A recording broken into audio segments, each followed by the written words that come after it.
Hello viewers, আজকে আমি আপনাদের কাছে একটা পোলাও রান্না করা দেখাবো।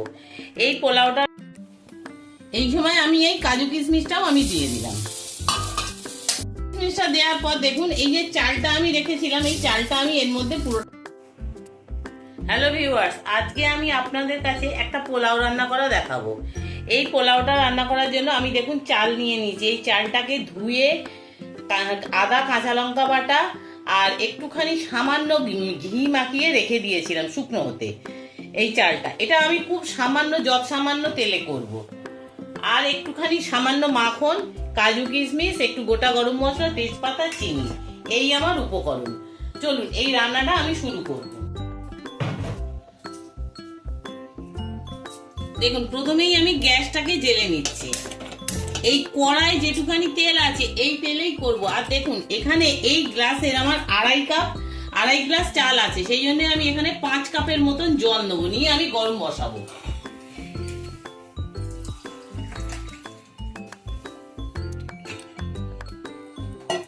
এই 1 2 3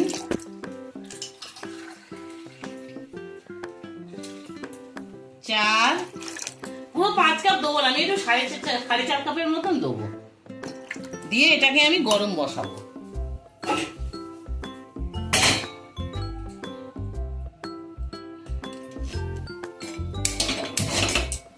দেখুন, এটাকে আমি গরম বসিয়ে দিয়েছি। এবারে তেলের মধ্যে আমি সব ফোড়নগুলো এক এক করে আমি দিয়ে দেবো। শুকনো লঙ্কা দিলাম, তেজপাতা দিলাম, আর আমি দিলাম গোটা গরম মশলা, আর এই এলাচটাকে আমি ফাটিয়ে দেবো।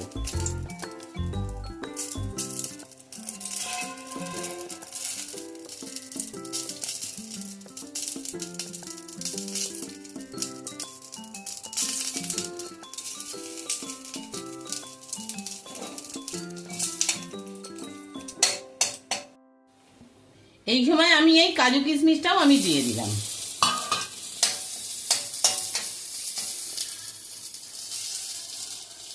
কিশমিশটা দেওয়ার পর দেখুন, এই যে চালটা আমি রেখেছিলাম, এই চালটা আমি এর মধ্যে পুরোটা আমি দিয়ে দেবো।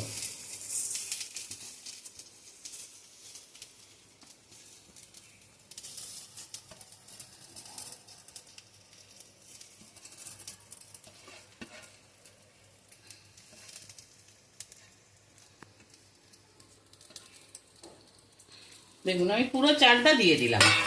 দিয়ে এবার আমি এটা নাড়বো।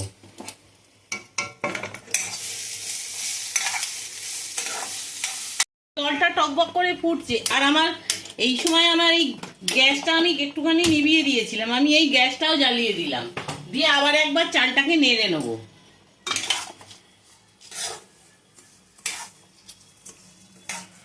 চালটা দিয়ে বেশ ভালো গন্ধ বেরিয়েছে। এবারে আমি এখানে প্রয়োজন মতন একটু নুন দিয়ে দেবো। এতটা নুন আমার লাগবে না, এই নুনটাতেই আমার হয়ে যাবে।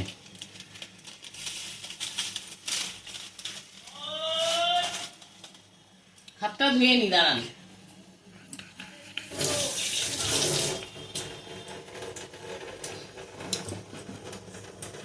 নুনটা দিয়ে একবার নেড়ে নি।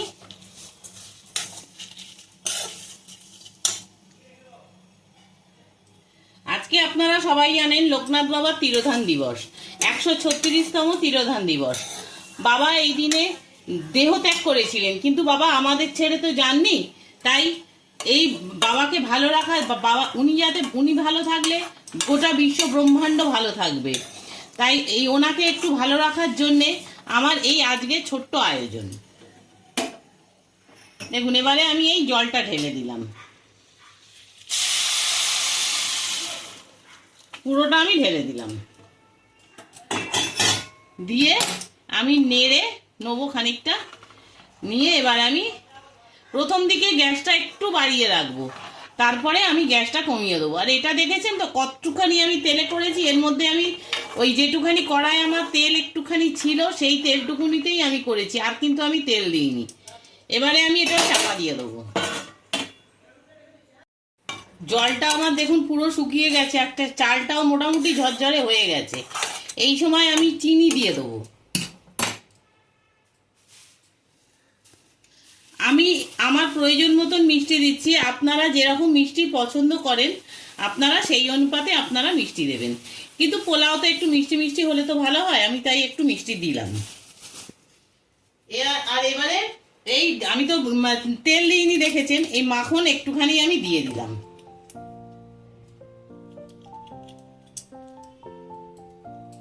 বাবার ভোগ তো একটু মাখন না দিলে নয়।